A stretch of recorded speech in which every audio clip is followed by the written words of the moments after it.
Shalom, it's Morakani, Mora Reichman. You can see I'm in my own kitchen.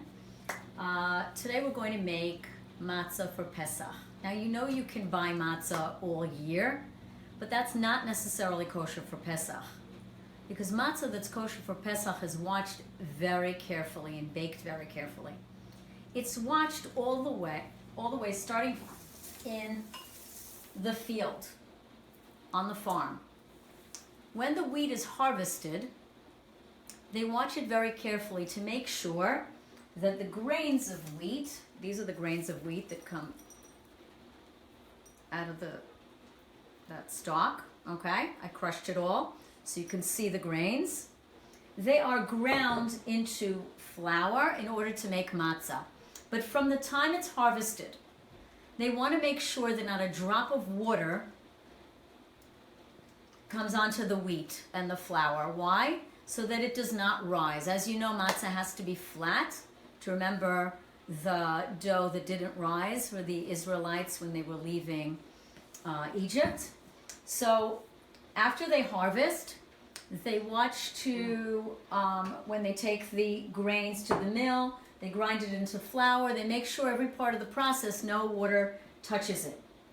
Now, I put my oven on 450 degrees. I made a pan ready, a baking sheet with something so it won't stick. It can be parchment paper also. I have flour. Now, I'm going to put my timer on 18 minutes because matzah has to be made from beginning to end in 18 minutes or less. If it's any more than that, it is not kosher because maybe it rose a little bit more than it should have. So it requires a timer. I scoop out a cup of flour.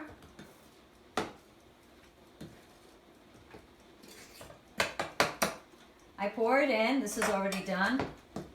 I take 1/3 of cold water, 1/3 of a cup of cold water, pour it in together.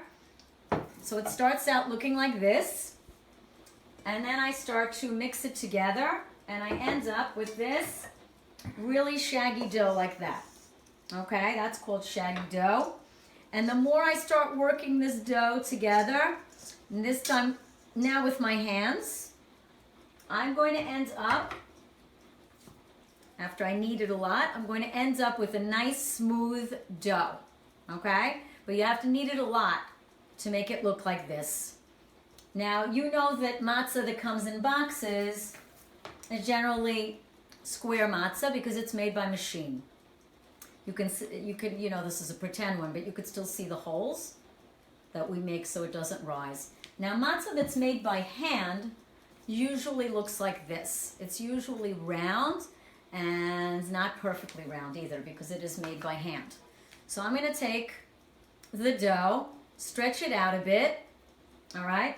Put it down on my counter, and I take a rolling pin. If you don't have a rolling pin at home, you can always take a wine bottle or a grape juice bottle that's glass, and that works just as well. All right? I'm going to roll it out nice and thin, as thin as I can. So use a lot of muscle.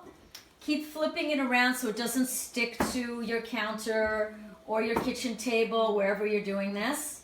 All right, so I keep pulling it up, turning it around a little bit, a quarter turn, rolling it more, again and again, and using a lot of muscle, really press it down.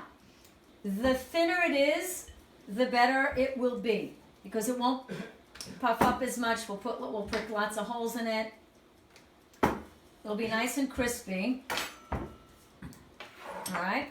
So once you get it really, really thin like this, you're going to take a fork. The real bakers have a real kind of a rolling pin with that's spiky, but we just have a fork at home. We stretch it out some more, put it down, prick lots of holes all over. Can be in rows, just like the other matzah, or just all over like that. Put it on the baking sheets, And it goes just like that into the oven for about 10 minutes until it's as brown as you like. When you get handmade matzah, it's often burnt on the edges, so don't worry about that. Yours can be like that too.